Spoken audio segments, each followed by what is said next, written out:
भो भारत प्रविशतात् भरतान्तरङ्गम्. ನಮಸ್ಕಾರ. ನೂಪುರ ಭ್ರಮರಿ ತನ್ನ 19ನೇ ವರ್ಷವನ್ನು ಪೂರ್ಣಗೊಳಿಸಿ 20ನೇ ವರ್ಷಕ್ಕೆ ಕಾಲಿಡುತ್ತಿರುವಂತಹ ಈ ಸುಸಂದರ್ಭದಲ್ಲಿ ನಾವು ಆಯೋಜಿಸುತ್ತಿರುವ ಸರಣಿಯೇ ಭರತಾಂತರಂಗ. ಶಾಸ್ತ್ರಾರ್ಥಗಳನ್ನು ದರ್ಶನ ಮಾಡುವಂತಹ ಈ ಸರಣಿ ಭಾರತದಲ್ಲೇ ನಿತ್ಯ ವಿನೂತನವಾದಂತಹ ಪ್ರಯತ್ನ. ಇದಕ್ಕೆ ಹಲವು ರೀತಿಯಲ್ಲಿ ಒಳ್ಳೆಯ ಪ್ರತಿಕ್ರಿಯೆಗಳು, ಶುಭಾಶಂಸನೆಗಳು, ಪ್ರೇಕ್ಷಕರ ಪ್ರೀತಿಯೂ ಕೂಡ ನಮಗೆ ದಕ್ಕಿರುವಂಥದ್ದು ನಮ್ಮ ಸೌಭಾಗ್ಯ. ಇಂದಿನ ಸಂಚಿಕೆಯ ವಿಷಯ ನಾಟ್ಯದ ಕುರಿತಾದಂತಹ ಸ್ವರೂಪ ನಿರ್ಣಯವನ್ನು ತಿಳಿದುಕೊಂಡ ಮೇಲೆ ಅದರ ವಿವಿಧ ಅರ್ಥಗಳನ್ನು ಎಲ್ಲಿ ಪರ್ಯವಸಾನ ಮಾಡಬೇಕು ಅನ್ನುವಂತಹ ವಿಚಾರ ವಿಮರ್ಶೆಗಳು. ಈ ವಿಚಾರ ವಿಮರ್ಶೆಯನ್ನು ತಿಳಿಸ್ಕೊಡೋದಕ್ಕೆ ವಿದ್ಯಾವಾಚಸ್ಪತಿಗಳಾದಂತಹ ಆಚಾರ್ಯರು ಉಮಾಕಾಂತ ಭಟ್ಟ ಕೆರೆಕೈ ಅವರು ನಮ್ಮೊಂದಿಗಿದ್ದಾರೆ. ಯಕ್ಷಗಾನದಲ್ಲಿ ಅದ್ವಿತೀಯ ಕಲಾವಿದರು, ಹಾಗೆಯೇ ಕವಿಗಳು, ವ್ಯಾಕರಣ ವಿಚಕ್ಷಣರು, ಪುರಾಣ, ದರ್ಶನ, ತತ್ವ, ವೇದವಿದ್ಯೆಗಳಲ್ಲಿ ಪಾರಂಗತರು. ಅವರನ್ನು ಕೇಳುವಂತಹ ಈ ಸುಯೋಗವನ್ನು ನಾವು ಸಾರ್ಥಕಪಡಿಸಿಕೊಳ್ಳೋಣ. ಬನ್ನಿ, ಆನಂದಿಸೋಣ. ನಮಸ್ಕಾರ. ನಮಸ್ಕಾರ. ನಾಟ್ಯದ ವಿಷಯವನ್ನು ನಾವು ಚರ್ಚೆ ಮಾಡ್ತಾ ಇದ್ವಿ. ನಾಟ್ಯದ ವ್ಯುತ್ಪತ್ತಿಯನ್ನು ನಾವು ಇನ್ನೊಂದಷ್ಟು ಅರ್ಥ ಮಾಡಿಕೊಳ್ಳುವ ಸಂದರ್ಭ ಇದು ಅಂತ ನಾನು ಗ್ರಹಿಸ್ತೇನೆ. ಒಂದು ವಸ್ತುವಿನ ಕ್ರಿಯೆ, ಅದರ ಸಾಮಗ್ರಿ ಮತ್ತು ಪ್ರಯೋಜನವನ್ನು ಅರ್ಥರೆ ಮಾತ್ರ ನಮಗದರ ಒಟ್ಟು ಸ್ವರೂಪ ತಿಳಿಯುತ್ತದೆ. ಹಾಗಾಗಿ ನಾಟ್ಯದ ಸ್ವರೂಪವನ್ನು ನಿರ್ಣಯಿಸುವಲ್ಲಿ ಬೇಕಾಗಿರುವಂತಹ ಕ್ರಿಯೆ ಏನು, ಸಾಮಗ್ರಿ ಏನು, ಅದರ ಪ್ರಯೋಜನ ಏನು ಅನ್ನೋದರ ಬಗ್ಗೆ ತಾವು ಬೆಳಕು ಚೆಲ್ಲಬೇಕು ಅಂತ ನಾನು ನಿಮ್ಮ ಹತ್ರ ಕೇಳ್ಕೊಳ್ತೇನೆ. ನಿಜವಾಗಿದೆ ನೀವು ಹೇಳಿದ್ದು. ಈಗ ಒಂದು ವಸ್ತುವನ್ನು ನಾವು ಬಳಸಬೇಕು ಅಂತಂದರೆ ನಮಗೆ 3 ಮುಖವಾದ ಪರಿಚಯ ಬೇಕು. ಅದರ ಸಾಮಗ್ರಿ ಏನು, ಅದರ ಸ್ವರೂಪ ಏನು, ಅದರ ಪ್ರಯೋಜನ ಏನು ಅಂತ. ಬಹುಶಃ ಸಮಗ್ರವಾದ ನಾಟ್ಯಶಾಸ್ತ್ರವನ್ನೇ ನೀವು ಪ್ರಶ್ನೆ ಮಾಡಿದಾಗಾಯಿತು. ಯಾಕೆಂದರೆ ನಾಟ್ಯಶಾಸ್ತ್ರ ಅಂದರೆ ಇದೆ. ನಾಟ್ಯದ ಸಾಮಗ್ರಿ ಯಾವುದು, ನಾಟ್ಯ ಅಂದರೆ ಏನು, ನಾಟ್ಯದ ಪ್ರಯೋಜನ ಏನು ಅಂತ. ಇದಕ್ಕಿಂತ ಹೊರತಾದ ವಿಷಯ ನಾಟ್ಯಶಾಸ್ತ್ರದಲ್ಲಿ ಯಾವುದೂ ಇಲ್ಲ. ನಾಟ್ಯಶಾಸ್ತ್ರದ ಸಮಗ್ರವಾದ ವಿಷಯವನ್ನೇ ಪ್ರಶ್ನೆ ಮಾಡಿದ ಹಾಗಿದೆ ಇದು. ಬಹಳ ದೊಡ್ಡದಾಗಿರುವ ವಿಷಯ ಇದು. ಆದರೂ ಒಂದು ನಾವು ಖಚಿತವಾಗಿ ಅಷ್ಟೇ ಪರ್ವಕ್ರಮದಲ್ಲಿ ನಾವು ಅದನ್ನು ಯೋಚನೆ ಮಾಡ್ಬೋದು. ನೋಡಿ, ಒಂದು ಏಣಿ ಹತ್ತುವಾಗ ನೆಲ ಬಿಡದೆ ಏಣಿಯನ್ನು ಮೆಟ್ಟಿಲನ್ನು ತುಳಿಯೋದಕ್ಕಾಗೋಲ್ಲ. ಹೌದು. ಮೊದಲನೆಯ ಮೆಟ್ಟಿಲಲ್ಲಿ ಕಾಲಿಟ್ಟರು ನೆಲ ಬಿಟ್ಟಾಯ್ತು, ಮೇಲೆ ಹತ್ತಿ ಆಯಿತು, ಅದು ಎರಡೂ ಇದೆ. ಎರಡನೇ ಮೆಟ್ಟಿಲು ಇಟ್ಟರು ಆಗ ಮೊದಲ ಮೆಟ್ಟಿಲು ಎಂಬ ನೆಲವನ್ನು ಬಿಟ್ಟಾಯಿತು, ಮತ್ತೆ ಮೇಲಕ್ಕೆ ಹೆಜ್ಜೆ ಇಟ್ಟಾಯಿತು. ಇದು ಒಂದು ಕ್ರಮ ಇತ್ತು. ಇದು ನಮ್ಮ ಅರಿವಿನಲ್ಲೂ ಜ್ಞಾನ ಸಂಪಾದನೆಯ ಕ್ರಮದಲ್ಲೂ ಈ ಒಂದು ಸರಣಿ ಇದೆ. ಆ ದೃಷ್ಟಿಯಿಂದಲೇ ನಾವು ಪ್ರಯತ್ನ ಮಾಡೋಣ ಇದು ಕ್ರಮವಾಗಿ. ಈಗ ನಾಟ್ಯ ಅಂತಂದರೆ ಅದಲ್ಲ ಇದಲ್ಲ ಅಂತ ಹೇಳೋ ಸಂದರ್ಭ ಇಲ್ಲ. ಇಲ್ಲಿ ಹೇಗಿದೆ ಅಂದರೆ ಒಂದು ಸಮುಚ್ಚಯ ಕ್ರಮದಲ್ಲಿದೆ, ನಾವು ತಿಳ್ಕೊಳ್ತಾ ಹೋಗಬೇಕು. ಈಗ ಒಂದು ನೃತ್ಯ ತಾಳ ಲಯವನ್ನು ಇಟ್ಟುಕೊಂಡು ಗಾತ್ರ ವಿಕ್ಷೇಪ ಇದೆಯಲ್ಲ, ಅದು ನಾಟ್ಯವ ಅಂತ ಕೇಳಿದರೆ ಅದು ಹೌದು, ಅಷ್ಟೇ ಅಲ್ಲ. ನೃತ್ಯ ಭಾವಾಶ್ರಯವಾದಂತಹ ಒಂದು ಕುಣಿತ, ಇದು ನಾಟ್ಯ ಹೌದಾ ಅಲ್ವಾ ಅಂತ ಕೇಳಿದರೆ ಅದು ಹೌದು, ಅಷ್ಟೇ ಅಲ್ಲ ಅಂತ. ಪದಾರ್ಥಾಭಿನಯ, ಇದು ನಾಟ್ಯ ಹೌದಾ ಅಲ್ವ ಅಂತ ಕೇಳಿದರೆ ನಾಟ್ಯ ಹೌದು, ಅಷ್ಟೇ ಅಲ್ಲ. ವಾಚ್ಯಾರ್ಥಾಭಿನಯ, ಇದು ನಾಟ್ಯ ಹೌದಾ ಅಂತ ಕೇಳಿದರೆ ನಾಟ್ಯ ಹೌದು, ಅಷ್ಟೇ ಅಲ್ಲ ಅಂತ. ಹೀಗೆ ಹೋದರೆ ಅದು ಕೊನೆಗೆ ಸೇರಿಸ್ಕೊಂಡು ಒಂದು ಎಷ್ಟು ದೊಡ್ಡ ಮೊತ್ತವಾಗಿದೆ ಅಂತಂದರೆ ಅದನ್ನು ನಿರ್ವಚನವನ್ನು ಭರತನೇ ಮಾಡ್ತಾ ಹೋಗ್ತಾನೆ. ಮೊದಲನೇ ಅಧ್ಯಾಯದಲ್ಲಿ ಸುಮಾರು 13-14 ಶ್ಲೋಕಗಳಿಂದ ಯಾವುದನ್ನು ನಾಟ್ಯ ಅಂತ ಹೇಳಬೇಕು, ನಾಟ್ಯಮೇತದ್ ಭವಿಷ್ಯತಿ ಅಂತ ಹೇಳ್ತಾ ಹೋಗ್ತಾನೆ. ಬಹಳ ಚೆನ್ನಾಗಿದೆ ಅದು. ನಾಟ್ಯವನ್ನು ನಿರ್ವಚನ ಹೇಗೆ ಮಾಡಬೇಕು, ಅದರ ಸ್ವರೂಪ ಏನು ಅಂತ. ಬಹಳ ವಿವಿಧವಾದ ಮುಖಗಳನ್ನು ಒಳಗೊಂಡ ಪದಾರ್ಥ ಅದು ನಾಟ್ಯವೆಂಬುದು. ಅದಕ್ಕೆ ಬಹಳ ವಿಸ್ತಾರವಾದ ಒಂದು ವ್ಯಾಪ್ತಿ ಇದೆ. ಆ ವ್ಯಾಪ್ತಿಯನ್ನು ಪರಿಶೀಲನೆ ಮಾಡಬೇಕು ಅಂದರೆ ಎಲ್ಲ ಇದನ್ನು ಶಾಸ್ತ್ರದಲ್ಲಿ ಒಂದು ಮಾತು ಹೇಳ್ತಾರೆ, ಶೃಂಗಗ್ರಾಹಿಕೆಯ ತಿಳ್ಕೊಳ್ಬೇಕು ಅಂತಂದರೆ ಕಷ್ಟವಾಗತ್ತೆ, ಅದನ್ನು ಒಂದು ವರ್ಗ ಮಾಡಿ ತಿಳ್ಕೊಳ್ಬೋದು ಅಂತ. ವೈಶೇಷಿಕ ದರ್ಶನದಲ್ಲಿ ಇದು ಮೊದಲನೇ ಪ್ರಶ್ನೆ. ನಮ್ಮ ಸುತ್ತಲೂ ಪ್ರಪಂಚ ಇದೆ ಅಲ್ವಾ, ಪ್ರಪಂಚದ ಒಳಗೆ ನಾವಿದ್ದೇವೆ. ಈ ಪ್ರಪಂಚದಲ್ಲಿ ಎಷ್ಟು ಪದಾರ್ಥಗಳಿವೆ ಅಂತ ಅದು ಹೇಗೆ ಹೇಳೋದು? ಅನಂತ ಸಂಖ್ಯೆಯ ಭೂತಕಾಲದ, ವರ್ತಮಾನ ಕಾಲದ, ಭವಿಷ್ಯತ್ ಕಾಲದ ಪದಾರ್ಥಗಳನ್ನೆಲ್ಲ ಶೃಂಗಗ್ರಾಹಿಕೆಯ, ಇದು ನನ್ನ ಹಸು, ಇದು ನನ್ನ ಹಸು ಅಂತ ಹೇಳಿ ಕೊಂಬು ಮುಟ್ಟಿ ಹೇಗೆ ಹೇಳ್ತಿದ್ರೋ ಹಾಗೆ ಹೇಳೋಕ್ಕಾಗೋಲ್ಲ ಅಂತ. ಶೃಂಗಗ್ರಾಹಿಕಯ ಅದನ್ನು ಹೇಳೋದಕ್ಕಾಗೋಲ್ಲ ಅಂತ. ಹಾಗೆ ನಾಟ್ಯ ಅಂದರೆ ಏನು ಅಂತ ಒಂದೊಂದೇ ಬಿಡಿ ಬಿಡಿಯಾಗಿ ಹೇಳೋಕ್ಕಾಗೋಲ್ಲ, ಮೊತ್ತವಾಗಿ ಇಡಿಯಾಗಿ ವರ್ಗವಾಗಿ ಹೇಳಬಹುದು. ಅದರಿಂದ ಈ ಕಷ್ಟವನ್ನು ಮೊದಲು ಗ್ರಹಿಸಿಯೇ ಭರತ ನಿರೂಪಣೆಗೆ ತೊಡಗ್ತಾನೆ. ನಾಟ್ಯ ಅಂದರೆ ನಟನ ಯೋಗ್ಯ ಅಂತ, ಅದು ಶಬ್ದ ಹೇಳುವಂಥದ್ದು. ನಟನ ಯೋಗ್ಯ, ನಟನೆಗೆ ಯೋಗ್ಯವಾದಂತಹ ಒಂದು ಕ್ರಿಯೆ, ಶಾರೀರ ಕ್ರಿಯೆ ಅಂತ ಇಟ್ಕೊಳ್ಳೋಣ ಮೊದಲು, ಅದು ನಾಟ್ಯ ಅಂತ. ಈ ನಟನ ಯೋಗ್ಯವಾದ ಕ್ರಿಯೆ ಅಂತಂದರೆ, ಈಗ ಮಾತಾಡುವಾಗ ಒಬ್ಬರಿಗೆ ತೇಗ ಬಂದ್ಬಿಡತ್ತೆ, ಆಹಾರ ತೆಗೆದುಕೊಂಡು ಆಹಾರ ದೋಷದಿಂದಲೋ ಅಥವಾ ಜೀರ್ಣಕ್ರಿಯೆಯ ಮಾಂದ್ಯದಿಂದಲೋ ಒಂದು ತೇಗ ಬರುತ್ತೆ. ಈಗ ತೇಗು ಅದು ನಟನ ಯೋಗ್ಯವಾ ಅಂತ.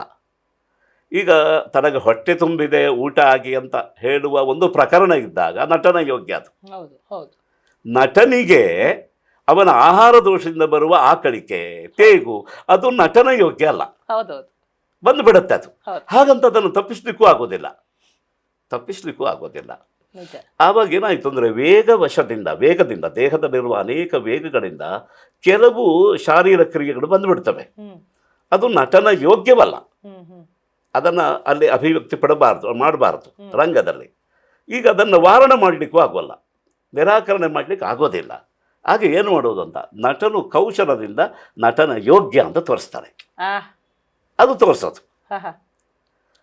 ಅದು ಈ ನಾಟಕ ಕಂಪನಿಗಳಲ್ಲಿ ನಾಟ್ಯ ಮಾಡುವ ಕಲಾವಿದರಲ್ಲಿ ಇದೆಲ್ಲ ಸಹಜವಾಗಿ ಇರುತ್ತೆ, ಅದು ಇರಬೇಕದು. ಇದ್ದಾಗ ಈಗ ಉದಾಹರಣೆಗೆ ಬೆವರುತ್ತಾ ಇರುವಾಗ ಅವರ ಆಯಾಸದಿಂದ ಮತ್ತು ಬೆಳಕಿನ ಒಂದು ಪ್ರಖರತೆಯಿಂದ ಬೆವರುತ್ತಾ ಇರುವಾಗ ಈ ಬೆವರನ್ನು ಅನುಭವವಾಗಿ ತೋರಿಸಿದರೆ ಅವಾಗ ಏನಾಗುತ್ತೆ, ಅದು ನಾಟ್ಯಕ್ಕೆ ಅಂಗವಾಗತ್ತೆ, ನಟನ ಯೋಗ್ಯವಾಗತ್ತೆ. ಆದ್ದರಿಂದ ಶರೀರ ಯೋಗ್ಯವಾದ ಕ್ರಿಯೆಗಳೆಲ್ಲ ನಟನ ಯೋಗ್ಯ ಅಲ್ಲ. ಹೌದು, ನಟನ ಯೋಗ್ಯ ಅಂತಲೇ ಒಂದಿರುತ್ತೆ. ನಟನ ಯೋಗ್ಯವಾದ ಕ್ರಿಯೆಗಳು ಶರೀರದಲ್ಲಿ ಹುಟ್ಟದೇ ಇದ್ರೂ ಹುಟ್ಟಿದಾಗ ತೋರಿಸ್ಬೇಕು, ಜಾಣತನದಿಂದ ಜಾಣತನದಿಂದ ಅದನ್ನ ನಿರ್ವಾಹ ಮಾಡಬೇಕು. ಆದ್ರಿಂದ ನಟನ ಯೋಗ್ಯವಾಗಿ ನಟನಾಗಿ ಮಾಡುವುದಕ್ಕೆ ಯೋಗ್ಯವಾದ ಕ್ರಿಯೆ ಅಂತ ಆಯ್ತು. ಹೌದು ಹೌದು ಹೌದು. ಈಗ ಕಾವ್ಯ ಅಂತಂದ್ರೆ ಕವಿಯಾಗಿ ಆಡಿದ, ಕವಿಯ ಮಾತು ಕಾವ್ಯ. ಕವಿಯ ಮಾತು ಅಂತ ಕವಿ ಎಲ್ಲೋ ಒಂದು ಕಡೆಗೆ ಹೋಗಿ ನನಗೆ ತಿಂಡಿ ಕೊಡು ಅಂತ ಕೇಳಿದ್ರೆ ಕಾವ್ಯ ಆಗತ್ತಾ? ಅಲ್ಲ, ಅದು ಅವನು ಮನುಷ್ಯನಾಗಿ ಕೇಳಿದ ಮಾತು, ಹಸಿದವನಾಗಿ ಕೇಳಿದ ಮಾತಾಗತ್ತೆ, ಹೇಳಿದ ಮಾತಾಗತ್ತೆ. ಅದೇ ಕವಿಯಾಗಿ ಆಡಿದ ಮಾತಾದರೆ ಅದು ಕಾವ್ಯವೇ ಆಗತ್ತೆ. ಈಗ ಬೇಂದ್ರೆಯವರ ಮನೆಯಲ್ಲಿ ಒಮ್ಮೆ ಆಯ್ತಂತೆ, ಅವರು 24 ಗಂಟೆ ಕವಿಯ. ಅವ್ರಿಗೆ ಹೇಳಿದರು ತಂಬಿಗೆ ಕೊಡು ಅಂತ ಹೇಳಿದರು. ತಂಬಿಗೆ ಕೊಡುವಾಗ ಬಿದ್ದೋಯ್ತು. ತಂಬಿಗಿ ಕಡಿಮೆ ಆದರೆ ತಂಬಿಗಿ ಬೀಳ್ತಾವ ಅಂತ ಅಂದ್ರಂತೆ. ತಂಬಿಗಿ ಕಡಿಮೆ ಆದರೆ ತಂಬಿಗಿ ಬೀಳ್ತಾವ ಅಂತ ಹೇಳಿದ್ರಂತೆ. ಆದರೆ ಅದು ಕಾವ್ಯ ಮಾಡಿದರು. ಅದು ಕಾವ್ಯವಲ್ಲದ ಮಾತಾಗಿತ್ತು, ಆದರೆ ಅದನ್ನು ಕಾವ್ಯವಾಗಿಸಿದ್ರು ಅಂತಹ ಕವಿ ಅಂತ. ನಾನು ಯಾಕೆ ಈ ಮಾತನ್ನು ಹೇಳ್ತಾ ಇದ್ದೇನೆ ಅಂತಂದರೆ, ಯಾವುದು ನಾಟ್ಯ ಅಲ್ಲ ಅಂತ ನಿರ್ಣಯ ಮಾಡೋದು ಎಷ್ಟು ಕಷ್ಟ ಅಂತ. ಸುಲಭ ಅಲ್ಲ ಅದು ಸುಲಭ ಅಲ್ಲ. ಅಂದರೆ ಕೊನೆಗೆ ಏನು ಮಾಡಬೇಕು ಅಂದರೆ, ಇದು ನಾಟ್ಯವಲ್ಲ ಅಂತ ನಾವು ಯಾವುದನ್ನಾದರೂ ಹೊರಗಿಡಬೇಕಿದ್ದರೆ ನಾಟ್ಯದ ಕೇಂದ್ರ ನಮ್ಮ ಕೈ ಸಿಗಬೇಕು. ರಸವೋ ಭಾವವೋ ಪ್ರಕರಣವೋ ಅದು ಸಿಕ್ಕಿದ್ರೆ ಅದರಲ್ಲಿ ಲಗತ್ತಾಗದೇ ಇದ್ದದ್ದು ನಾಟ್ಯವಲ್ಲ ಅಷ್ಟೇ. ರಸವಾಗಲಿ ಭಾವವಾಗಲಿ ಅಥವಾ ಅದಕ್ಕೆ ಬೇಕಾದ ವಾಕ್ಯಾರ್ಥವಾಗಲಿ ಅದರ ಘಟಕವಾದ ಪದಾರ್ಥವಾಗಲಿ ಅದಕ್ಕೆ ಯಾವುದು ಲಗತ್ತಾಗೋದಿಲ್ವೋ, ಹೊಂದಿಕೊಳ್ಳೋದಿಲ್ವೋ, ಉಚಿತವಾಗಿ ಅದು ಸೇರಿಕೊಳ್ಳೋದಿಲ್ವೋ ಅದು ನಾಟ್ಯವಲ್ಲ ಅಂತ ಹೇಳ್ಬೋದು. ಯಾವುದು ಸೇರಿಕೊಳ್ಳುತ್ತೋ ಅದೆಲ್ಲವೂ ನಾಟ್ಯ. ಹಾಗೆ ಸೇರಿಸುವ ಕೌಶಲ ಇದ್ದರೆ ಯಾವುದು ನಾಟ್ಯ ಅಂತ ಕೇಳಿದರೆ ಲೋಕವೃತ್ತಂ ನಾಟ್ಯಂ ಅಂತ ಹೇಳಿದರು. ಭರತನದೇ ಮಾತು, ಲೋಕವೃತ್ತಾನುಕರಣಂ ಒಂದು ಶಬ್ದವನ್ನು ಪ್ರಯೋಗ. ಲೋಕವೃತ್ತದ ಅನುಕರಣ ಅಂದರೆ ಅದ್ರಿಗೆ ಏನಾಗತ್ತೆ ಅಂದರೆ ಆ ಪ್ರಕೃತ ವಾಕ್ಯಾರ್ಥಕ್ಕೋ ಪದಾರ್ಥಕ್ಕೋ ಅದು ಲಗತ್ತಾಗಿ ಸೇರಿಕೊಳ್ಳುವ, ಉಚಿತವಾಗಿ ಸೇರುವಂತೆ ಇರುತ್ತೆ ಅದು. ಆದ್ದರಿಂದ ಆ ಲೋಕವೃತ್ತವೆನ್ನುವುದು ತೇಗುವುದು ಅಥವಾ ಒಂದು ಸಂತೋಷದಿಂದ ಕುಣಿದಾಡೋದು, ನಡೆದಾಡುವುದು, ಕೂತ್ಕೊಳ್ಳೋದು ಎಲ್ಲವೂ ಲೋಕವೃತ್ತ. ಈ ಲೋಕದಲ್ಲಿ ನಾವು ಅದನ್ನು ಕಾಣ್ತಾ ಇದ್ದೇವೆ ಅನ್ನೋದು. ಲೋಕದ ಅಂದರೆ ಲೋಕ ಶಬ್ದಕ್ಕೆ ಜನ ಅಂತ ಅರ್ಥ. ಜನರ ನಡವಳಿಕೆಗೆ ನಾಟ್ಯ ಅಂತ. ಹೌದು, ಅವನು ಅದನ್ನು ಪ್ರಮಾಣವಾಗಿಯೂ ಹೇಳಿದ್ದಾನೆ ಲೋಕವನ್ನ. ಹೌದು, ಅದರಿಂದ ಅದು ಈಗ ಬಹಳ ಸೂಕ್ಷ್ಮ ಇದೆ, ಗಮನಿಸಬೇಕಾದ್ದು. ಲೋಕವೃತ್ತಂ ಅಂದರೆ ಲೋಕೆ ಯದ್ ವೃತ್ತಂ ತತ್ ನಾಟ್ಯಂ ಅಂತ ಅಲ್ಲ. ಈಗ ಅದು ಲೋಕನ ಯೋಗ್ಯವಾಗ್ಬೇಕಲ್ಲ, ಹೌದು, ನೋಡೋದಕ್ಕೆ ಯೋಗ್ಯ ಆಗ್ಬೇಕಲ್ಲ. ಹೌದು ಹೌದು ಹೌದು. ಅಲ್ಲ, ಅದೊಂದು ಅಂಶ ಇದೆ. ಲೋಕನಕ್ಕೆ ಲೋಕನಕ್ಕೆ ಯೋಗ್ಯವಾಗಿರಬೇಕು. ಹೌದು. ಲೋಕವೃತ್ತ ಹೌದು, ಹೌದು. ಜನರಲ್ಲಿರುವ ನಡತೆಯೇ ಅದನ್ನೇ. ಈಗ ಒಬ್ಬ ವ್ಯಕ್ತಿಯ ತನ್ನ 2 ಕಾಲಿನಿಂದ ಹೇಗೆ ನಡೀತಾನೋ ಹಾಗೆ ಇನ್ನೊಬ್ಬ ನಡೀತಾನೆ. ಕೈಯಿಂದ ನಡೆದರೆ ಹೌದು. ಅದು ಒಂದು ಅಪರೂಪವಾದಂತಹ ಒಂದು ಚಾತುರ್ಯವಾಗತ್ತೆ, ಅದು ಕಲೆ ಆಗತ್ತೆ ಅಂತ ಹೇಳಕ್ ಬರಲ್ಲ, ನಾಟ್ಯವಾಗತ್ತೆ ಅಂತಿಲ್ಲ. ಹೌದು ಹೌದು. ಕಾಲಿನಿಂದಲೇ ನಡೆಯೋದು, ಇದು ಲೋಕವೃತ್ತ. ಹ್ಮ್. ಆ ಲೋಕವೃತ್ತ ಇಲ್ಲಿ ಲೋಕನ ಯೋಗ್ಯ ಆಗಬೇಕು. ಹೌದು. ಅದರಿಂದ ಲೋಕನೀಯವಾದ ವೃತ್ತ ಆಗಬೇಕು. ಆಹಾ. ಲೋಕವೃತ್ತ ಅನುಕರಣ ಅಂತ ಹೇಳಿದ್ದು ಅದಕ್ಕಾಗಿ. ಹ್ಮ್. ಅದನ್ನು ಅನುಸರಿಸಿ ಅದರ ಸದೃಶವಾಗಿ ಇವಳು ನಡ್ಕೊಳ್ಳೋದು. ಸಪ್ತದ್ವೀಪಾನುಕರಣಂ ಸಪ್ತ ನಾಟ್ಯ ವಿಧೀಯತೆ. ಹೌದು ಹೌದು. ಸಪ್ತದ್ವೀಪಾನುಕರಣಂ ನೋಡಿ, ಅದರ ಅವಧಿಯನ್ನು ಹೇಳ್ದ, ಲೋಕದ ಅವಧಿಯನ್ನು ಹೇಳಿದರು. ಹೌದು. ಸಪ್ತದ್ವೀಪ ವಸುಮತಿ, ಹ್ಮ್. 7 ದ್ವೀಪ. ದ್ವೀಪ ಅಂದರೆ ಖಂಡ ಅಂತ ಅರ್ಥ. ಹೌದು. 7 ಖಂಡ, ಮಹಾಖಂಡಗಳಿವೆ ನಿಜ, ಭೂಮಿಯಲ್ಲಿ. ನಿಜ. ಆದ್ದರಿಂದ ಎಲ್ಲ ಪ್ರಪಂಚದ ಈ ಭೂಮಂಡಲದ ಎಷ್ಟು ಪ್ರದೇಶಗಳಿವೆಯೋ ಆ ಪ್ರದೇಶದಲ್ಲಿ ಬದುಕುವ ಎಲ್ಲ ಜನರ ನಡವಳಿಕೆಯು ನಾಟ್ಯವೇ. ಅಂದರೆ ನಾಟ್ಯದ ಕಚ್ಚಾ ಪದಾರ್ಥ. ಹೌದು. ನಾವು ಹಾಗೆ ತಿಳ್ಕೊಳ್ಬೇಕು. ಹ್ಮ್. ಅದು ಪಕ್ಕಾ ಪದಾರ್ಥ ಆಗಬೇಕಿದ್ರೆ ಅದಕ್ಕೊಂದು ಸಂಸ್ಕಾರ ಕೊಡಬೇಕು. ಹಾಗಾದ್ರೆ ಅನುಕರಣವನ್ನ ಎಷ್ಟರವರೆಗೆ ವಿಸ್ತರಿಸಬೇಕು? ಈಗ ನಾವು ಅದನ್ನು ಆಮೇಲೆ ಕ್ರಮವಾಗಿ ಯೋಚನೆ ಮಾಡೋಣ. ಈಗ ವಸ್ತು, ನಾಟ್ಯಕ್ಕೆ ವಸ್ತು ಯಾವುದು ಅಂತ ಕೇಳಿದರೆ ಲೋಕವೃತ್ತ. ಲೋಕವೃತ್ತ ಅಂತ ಕೇಳಿದ್ರು. ಅದು ಲೋಕವೃತ್ತ ಅಂದರೆ ತ್ರೈಲೋಕ್ಯಸ್ಯಾಸ್ಯ ಸರ್ವಸ್ಯ ನಾಟ್ಯಂ ಭಾವಾನುಕೀರ್ತನಂ, ಅದರ ಮುಂದಿನ ಮಾತು. ಹೌದು. ಈಗ ನಡವಳಿಕೆಯನ್ನು ನಾವು ಚಿತ್ರಿಸುವುದಂತ, ಈ ನಡವಳಿಕೆಯ ಜೊತೆಗೆ ಭಾವ ಇಲ್ಲದೆ ಇದ್ದರೆ ಅದು ನಾಟ್ಯವೇ ಆಗೋದಿಲ್ಲ. ಹೌದು ಅಲ್ವಾ? ಅದು ಏನಾಗತ್ತೆ ಅಂದರೆ ಆಗ ಮೈಮಿಂಗ್ ಆಗತ್ತೆ. ಆ ಭಾವ ಇಲ್ಲ, ಮೈಮಿಂಗ್. ಈಗ ಇನ್ನೊಬ್ಬ ಯಾರೋ ಒಬ್ಬರು ಮಾತಾಡಿದ ಹಾಗೆ ಈಗ ಮಾಡ್ತಾರಲ್ಲ, ಹೌದು, ಆ ಒಬ್ಬ ಅಜ್ಜಿಯ ಹಾಗೆ ಒಬ್ಬ ಒಳ್ಳೆಯ ಯುವತಿ ಅಥವಾ ಯುವಕ ಮಾತಾಡಿದರೆ ಆವಾಗ ಏನಾಗತ್ತೆ ಅಂದರೆ ಅದು ಮೈಮಿಂಗ್ ಆಯ್ತು ಅಷ್ಟೇ. ಆವಾಗ ಅದು ನಾಟ್ಯವಲ್ಲ. ನಾಟ್ಯವಲ್ಲ. ಯಾಕೆ ಅಂದರೆ ಅಲ್ಲಿ ಭಾವ ಇಲ್ಲ. ಭಾವ ಅಂತಂದರೆ ಈಗ ಅನುಕರಣೆ ಒಳಗೊಂದು ಭಾವ ಇರಬಹುದು, ಆದರೆ ಆ ಅನುಕರಣೆಗೆ ಯಾವ ಭಾವ ಬೇಕಾಗಿತ್ತೋ ಪ್ರಕೃತ ರಸಾಶ್ರಯವಾದ ಯಾವ ಭಾವ ಬೇಕೋ ಆ ಭಾವ ಅಲ್ಲಿಲ್ಲ. ಆದ್ದರಿಂದ ಕೇವಲ ಅನುಕರಣವೆಂಬುದು ಅದು ನಾಟ್ಯ ಆಗೋದಿಲ್ಲ. ಕೆಲವೊಂದ್ಸಲ ಕೇವಲ ಅನುಕರಣ ಮಾಡಿದ್ರೆ ಅದನ್ನ ಮಾಡಿಸಿಕೊಂಡವನು ಅಂದ್ರೆ ಯಾರನ್ನ ಮಾಡಿರ್ತಾನೋ ಅವನಿಗೆ ಸಿಟ್ಟು ಕೂಡ ಬರಬಹುದು, ಅವನಿಗೆ ಬೇಸರ ಆಗತ್ತೆ. ಇದು ನಾಟ್ಯಶಾಸ್ತ್ರದಲ್ಲೇ ಆ ಪ್ರಸಂಗಗಳನ್ನೆಲ್ಲ ವರ್ಣಿಸಿದ್ದಾರೆ.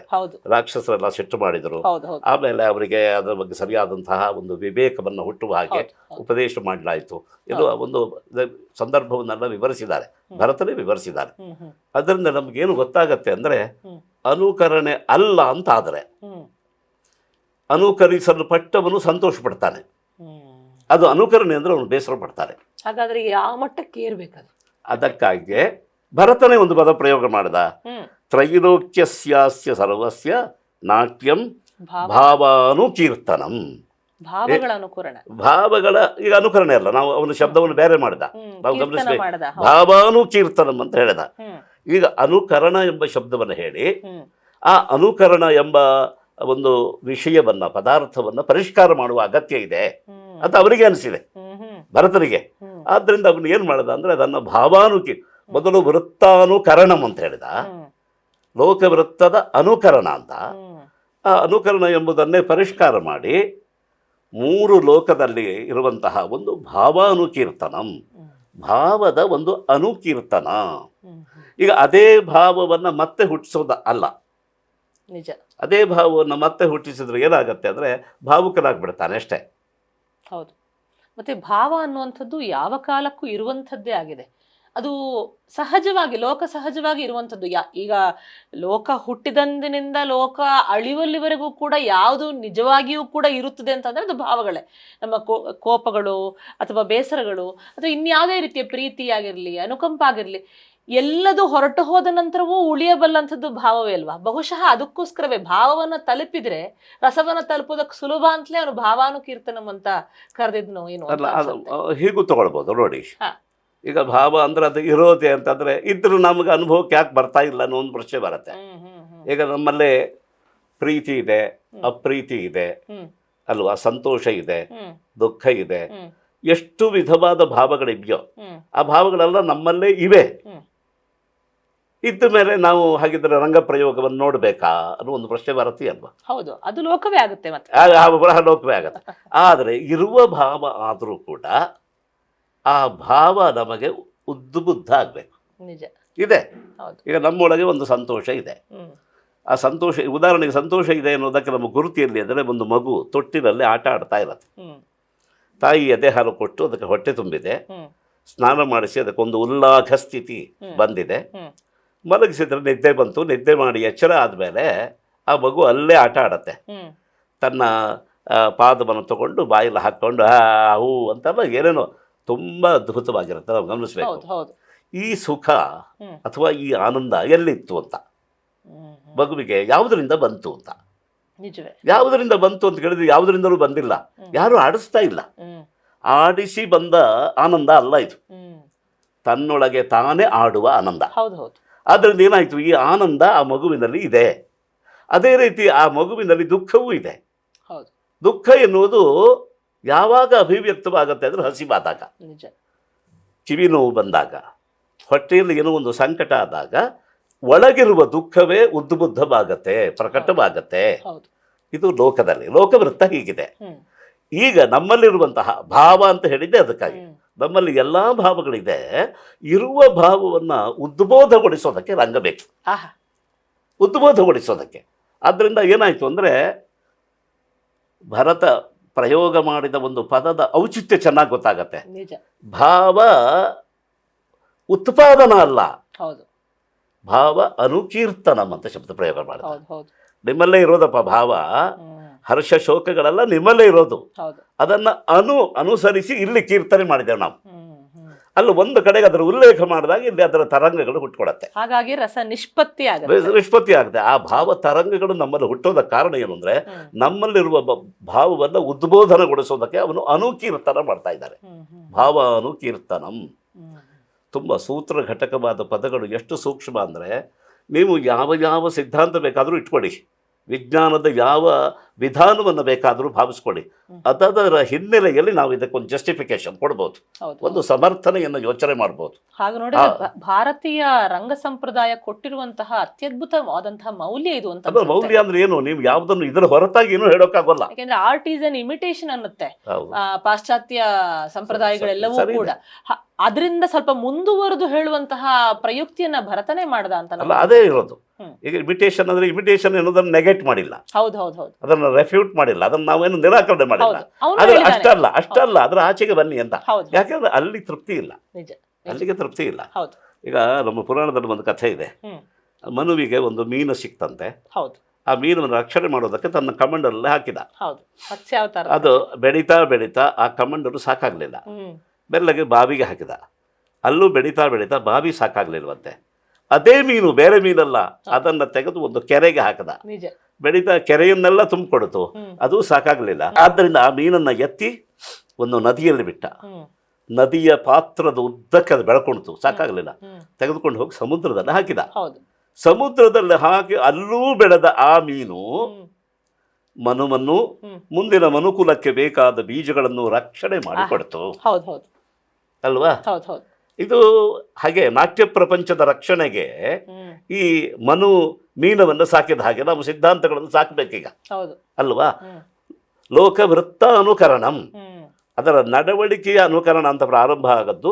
ಆಮೇಲೆ ಭಾವಾನುಕೀರ್ತನಂ, ಹ್ಮ್ ಆ ಭಾವವನ್ನು ಉದ್ಬೋಧಗೊಳಿಸೋದು. ಭಾವ ಮತ್ಸ್ಯವನ್ನು ಆ ಭಾವ ಮತ್ಸ್ಯವನ್ನ ನಾವು ಅದರ ಅದು ಏನಾಗತ್ತೆ ಅಂದ್ರೆ ಆ ಭಾವವನ್ನು ಉದ್ಬೋಧಗೊಳಿಸುವ ಒಂದು ಪ್ರಕ್ರಿಯೆ ಇದು. ಹಾಗಿದ್ದಾಗ ರಸ ಕಂಡೇ ಬರುತ್ತೆ, ರಸಕಂಡು ಬರುತ್ತೆ, ಅದು ಆವಾಗ ಅದು ನಾಟ್ಯವಾಗತ್ತೆ. ಹೌದು ಹೌದು ಹೌದು. ನೀವು ಆ ಭಾವ ಸಂಬಂಧ ಇಲ್ಲದೆ ಇದ್ರೆ ನಾಟ್ಯವಾಗೋದಿಲ್ಲ, ಅದು ಕೇವಲ ಅನುಕರಣವಾಗಿ ಹಾಸ್ಯಾಯ ಸ್ಯಾತ್ ಅಂತ ಹ್ಮ್. ಹಾಸ್ಯಾಸ್ಪದವಾಗತ್ತೆ ಅದು. ಹ್ಮ್ ಹ್ಮ್.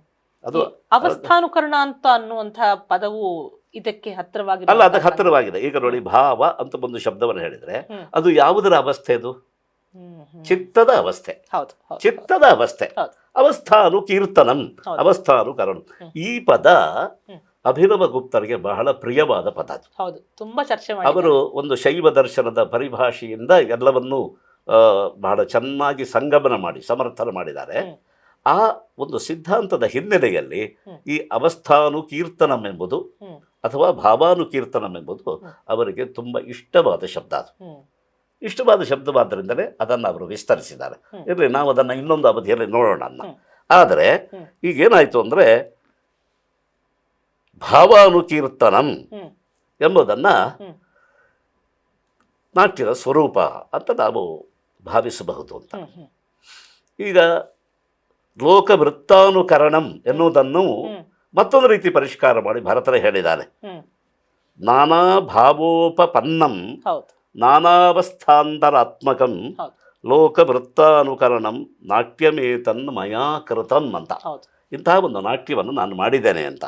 ನಾನಾ ಭಾವೋಪಸಂಪನ್ನಂ ಏನಾಯಿತು ಅಂದರೆ ಈ ಅನುಕರಣ ಶಬ್ದವನ್ನೇ ಇಟ್ಟುಕೊಂಡ್ರೆ ಅನುಕ್ರಿಯಮಾಣವಾದದ್ದು ಯಾವುದು ಅನುಕರಣೆಗೆ ಯೋಗ್ಯವಾಗಿದೆಯೋ ಅದರಲ್ಲಿ ವಿಶೇಷಣ ಸೇರಿಸ್ಕೊಂಡು ಬರಬೇಕಾಯ್ತು.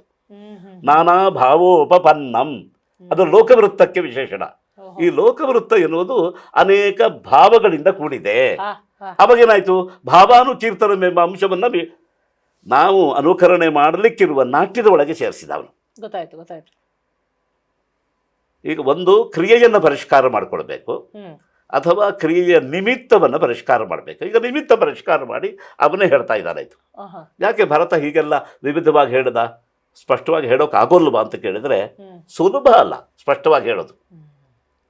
ಯಾಕೆ ವಸ್ತುವೇ ಅಷ್ಟು ಸಂಕೀರ್ಣವಾದ್ದರಿಂದ ಅದನ್ನು ಹೀಗೆ ಒಂದು ವಾಕ್ಯದಲ್ಲಿ ಹೇಳಿ ಮುಗಿಸೋದಕ್ಕೆ ಬರೋಲ್ಲ. ಆವಾಗ ವಿವಿಧವಾದ ಪ್ರಯತ್ನಗಳನ್ನು ಮಾಡಬೇಕು. ಯಾಕೆ ತಿಳ್ಕೊಂಡವ್ರಿಗೆ ಕಷ್ಟ ಆಗತ್ತೆ. ಅವರ ಸೌಲಭ್ಯಕ್ಕಾಗಿ, ಈ ಬೌದ್ಧಗಳ ಸೌಕರ್ಯಕ್ಕಾಗಿ ನಾನಾ ವಿಧವಾದ ಉಲ್ಲೇಖಗಳನ್ನು ಮಾಡೋ ಹಾಗಾಯಿತು. ನಾನಾ ವಿಧವಾದ ಉಲ್ಲೇಖಗಳು, ಎಷ್ಟು ಸೂತ್ರಗಳೇ, ಬೇರೆ ಬೇರೆ ಸೂತ್ರಗಳು. ಒಂದೊಂದು ಸೂತ್ರದಲ್ಲಿ ಒಂದೊಂದು ವೈಶಿಷ್ಟ್ಯ ಇದೆ. ಈಗ ನೋಡಿ, ನಾನಾ ಭಾವೋಪಸಂಪನ್ನಂ, ಅನೇಕ ಭಾವಗಳಿಂದ ಅದು ಭರಿತವಾಗಿದೆ. ಉಪಸಂಪನ್ನ ಅಂತಂದರೆ ಅಷ್ಟು ಭರಿತವಾಗಿದೆ. ಅದು ಲೋಕವೃತ್ತ. ನಾನಾ ಅವಸ್ಥಾಂತರಾತ್ಮಕಂ, ನಾನಾ ಅವಸ್ಥೆಗಳನ್ನು ಅದರ ಪರಿಣಾಮಗಳನ್ನು ಒಳಗೊಂಡಿದೆ. ಲೋಕವೃತ್ತಾನುಕರಣಂ, ಅಂತಹ ಲೋಕವೃತ್ತದ ಅನುಕರಣ. ಇದು ಒಂದು ಸೌಕರ್ಯ ಇದೆ, ನಾವು ಗಮನಿಸಬೇಕು. ಲೋಕವೃತ್ತದಲ್ಲಿಯೂ ಅದನ್ನು ವಿಶೇಷಣ ಮಾಡಿಕೊಡ್ಬೋದು, ಅನುಕರಣೆಯಲ್ಲೂ ಇದನ್ನು ವಿಶೇಷಣ ಮಾಡ್ಬೋದು. ಲೋಕವೃತ್ತದಲ್ಲಿ ಗೂಢವಾದ ಭಾವ ಅದು.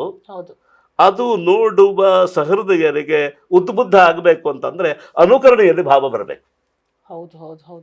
ಅನುಕರಣೆಯಲ್ಲಿ ಭಾವ ಬರದಿದ್ದರೆ ಆಗೋದೇ ಇಲ್ಲ.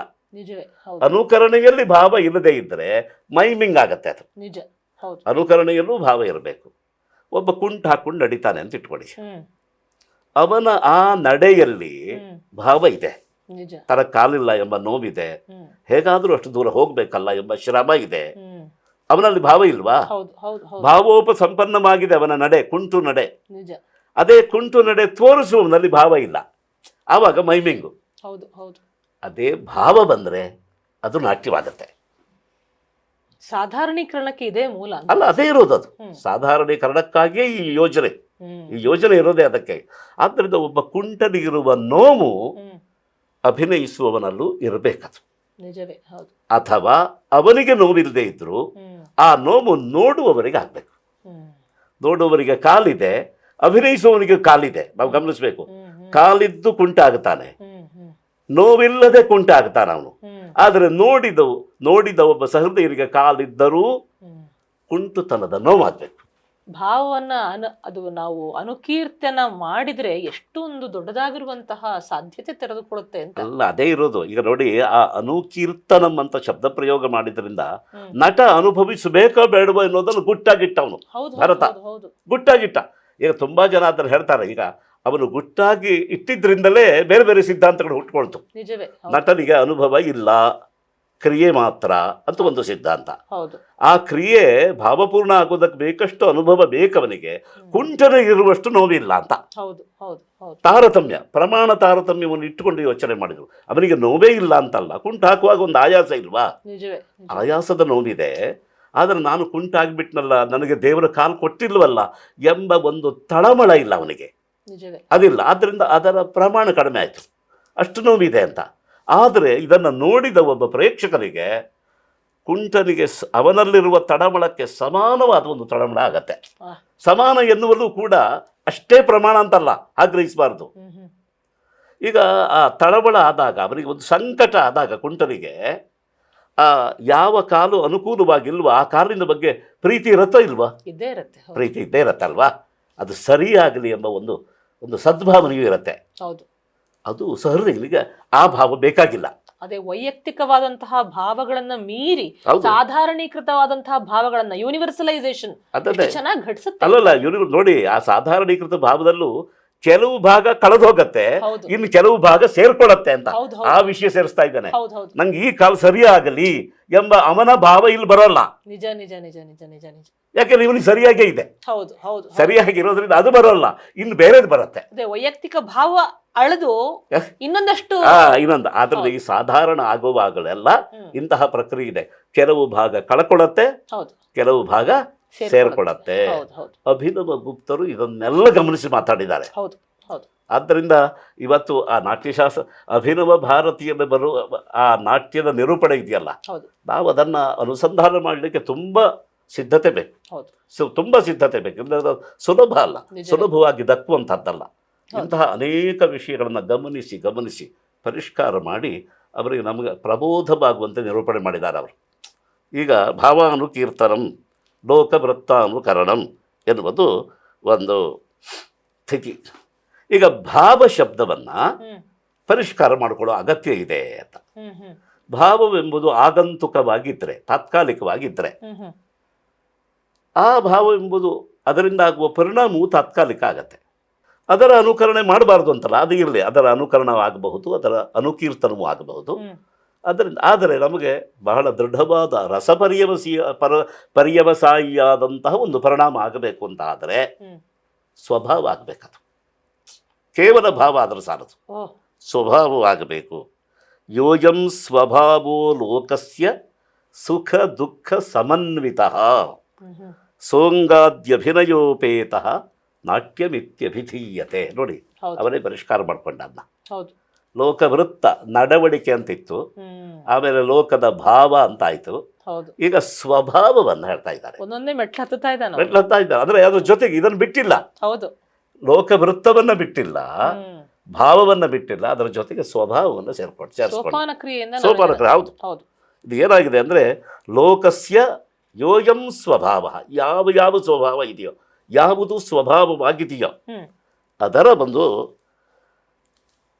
ಅಭಿನಯ, ಅದರ ಅಭಿನಯ ಸಹ ಅಂಗಾದ್ಯಭಿನಯೋಪೇತಃ. ಗೊತ್ತಾಯ್ತಲ್ವಾ? ಅಂತಹ ಅಭಿನಯಗಳಿಂದ ಕೂಡಿದ ಅಂಗಾದ್ಯಭಿನಯೋಪೇತಃ ನಾಟ್ಯಮಿತ್ಯಭಿಧೀಯತೆ. ಅದಕ್ಕೆ ನಾಟ್ಯ ಅಂತ ಹೆಸರು ಕೊಡಬೇಕಾಗ್ತದೆ, ಅದು ನಾಟ್ಯವಾಗಿದೆ. ಈ ಒಂದು ಕ್ರಮವನ್ನು ನೋಡಿದರೆ ಇನ್ನೊಂದು ಕಡೆಗೆ ಮತ್ತೆ ಸಹೃದಯರನ್ನ ಮನಸ್ಸನ್ನು ಭಾವಿಸ್ಕೊಂಡು ನಾಟ್ಯವನ್ನು ನಿರ್ವಚನ ಮಾಡಿ. ಈಗ ಅನುಕೀರ್ತನ, ಅನುಕರಣ ಎಲ್ಲ ನಟರ ಕರ್ತವ್ಯವನ್ನು ಇಟ್ಕೊಂಡು ಹೇಳ್ತಿದ್ರು ಮಾತು. ಅವರು ಯಾಕೆ ಮಾಡ್ತಾರೆ? ನಟನಿಗೆ ಏನು ಬೇಕ್ರಿ, ನೋಡುವ ಸಹೃದಯರಿಗೆ ರಸಾಸ್ವಾದ ಆದರೇನಂತೆ ಬಿಟ್ರೇನಂತೆ. ಅವರಿಗೆ ಅದೊಂದು ಉಪಜೀವಿಕ ವೃತ್ತಿ, ಸಂಭಾವನೆ ಕೊಟ್ಟರಾಯ್ತು, ಸಂಬಳ ಕೊಟ್ಟರಾಯ್ತು, ಅಷ್ಟೇ. ಆದರೆ ರಸಾಸ್ವಾದ ಆಗ್ತಾ ಇರತ್ತೆ ಇವರಿಗೆ. ನಟನಿಗೆ ಇದಕ್ಕಿಂತ ಹೆಚ್ಚು ಏನೂ ಬೇಡ. ಆದ್ದರಿಂದ ಅನುಕೀರ್ತನ ನೀವು ಅದನ್ನು ಎಷ್ಟು ಪರಿಷ್ಕಾರ ಮಾಡಿದರೂ ಕೂಡ ಆ ಸ್ತರಕ್ಕೆ ನಟರು ಬೆಳೆದು ಬರಬೇಕು, ಅವರು ಹಾಗೆಯೇ ನಿರ್ವಾಹ ಮಾಡಬೇಕು ಅಂತಿಲ್ಲ. ನಮಗೆ ಬಹಳ ಮುಖ್ಯವಾದದ್ದು ರಸ ಪ್ರಕ್ರಿಯೆಯಲ್ಲಿ ರಸಕ್ಕೆ ಆಶ್ರಯವಾದ ಸಹೃದಯನೇ ಮುಖ್ಯ. ಅವರ ದೃಷ್ಟಿಯಲ್ಲಿ ನಾಟ್ಯ ಏನು ಅಂತ ಕೇಳಿದರೆ ಅದನ್ನು ಅನುದರ್ಶನ ಅಂತ ಹೇಳ್ತಾರೆ. ಭಾವ ಅನುದರ್ಶನಂ ಅಂತ ಒಂದು ಶಬ್ದ ಪ್ರಯೋಗ ಮತ್ತು ಒಂದು ಹೆಜ್ಜೆ. ಅಂದರೆ ರಸಾಸ್ವಾದ ಮತ್ತು ರಸ ಪ್ರಕ್ರಿಯೆಯಲ್ಲಿ ಎಷ್ಟು ಸಿದ್ಧಾಂತಗಳು ಬಂದಿವೆಯೋ ಆ ಎಲ್ಲ ಸಿದ್ಧಾಂತಗಳಿಗೂ ಮೂಲ ಆಕಾರ, ಆಕರ ಎರಡು ಯಾವುದು ಅಂದರೆ ಭರತನ ನಾಟ್ಯಶಾಸ್ತ್ರವೇ. ಅವರ ಪದಪ್ರಯೋಗಗಳು ಮತ್ತು ಅವನ ಆ ದಾರಿಗಳನ್ನು ತೋರಿಸಿದ್ದಾರೆ. ತೋರಿಸಿದ್ರಿಂದಲೇ ಒಂದೊಂದು ದಾರಿಯಲ್ಲಿ ಸಾಗಿದವರು ಒಂದೊಂದು ರೀತಿಯ ಸಿದ್ಧಾಂತವನ್ನು ಮಾಡಿದರು. ಸತ್ಯವೇ ಸತ್ಯ. ಅದರಿಂದ ಏನಾಯಿತು ಅಂದರೆ ಅದರ ಈ ಭಾವಾನುದರ್ಶನಂ ವೃತ್ತಾನುದರ್ಶನಂ ಅಂತ ಒಂದು ಪದಪ್ರಯೋಗವನ್ನು ಮಾಡ್ತಾರೆ. ಅದರ ಇಲ್ಲಿ ಗಮನಿಸಬೇಕು, ಇಲ್ಲಿ ಈಗ ಅನು ಎಂಬ ಉಪಸರ್ಗ ಬಹಳ ಪ್ರಬಲ ಆಯ್ತು. ಈಗ ಲೋಕವೃತ್ತ ದರ್ಶನ ಆದರೆ ಲೌಕಿಕವಾದ ಅನುಭವ ಆಗತ್ತೆ. ಒಬ್ಬ ನಿಜವಾದ ಕುಂಟೆ ಇದ್ರೆ ಪಾಪ ಅಂತ ನಾವು ಅವನು ಸಹಾಯಕ್ಕೆ ಹೋಗ್ತೇವೆ. ಹೌದು ಹೌದು, ರಂಗದಲ್ಲಿ ಒಬ್ಬ ಕುಂಟು ಹಾಕಿ ಬಂದರೆ ಅವನ ಸಹಾಯಕ್ಕೆ ನಾವು ಹೋಗೋಲ್ಲ. ನಿಜವೇ.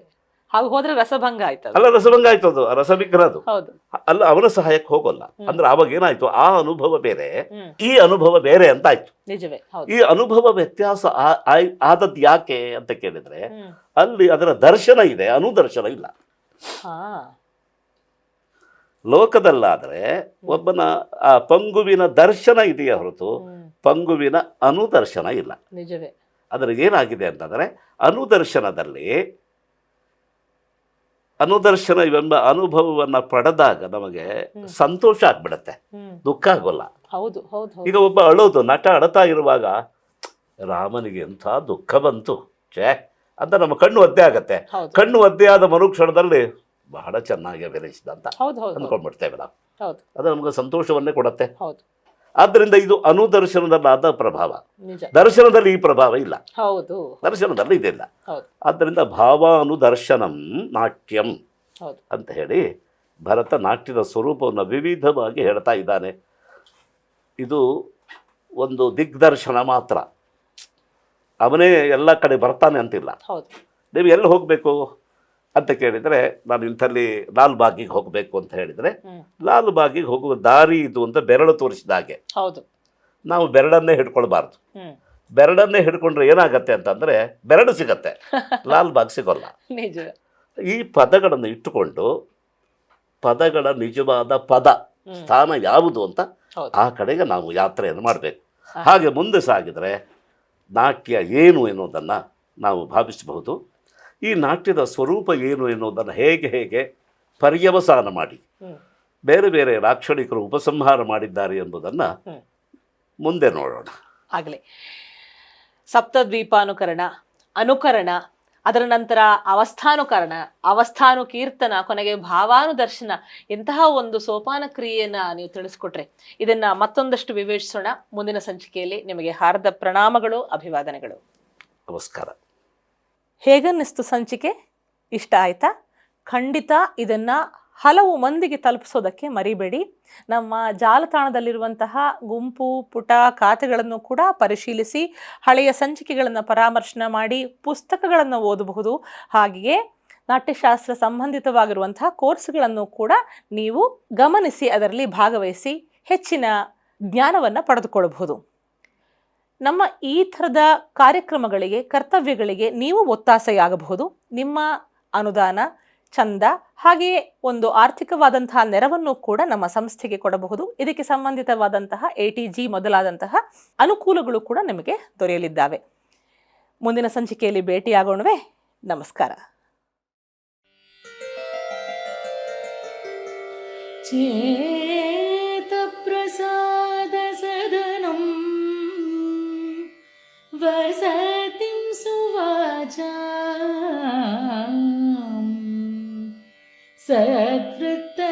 ಸತ್ವೃತ್ತದರ್ಶನತಲಂ ರಸವರ್ತ್ಮಗಂ ಯಂ ಲೋಕಪ್ರಸಿದ್ಧ ಪುರುಷಾರ್ಥ ವಿಹಾರಭೂಮಿಂ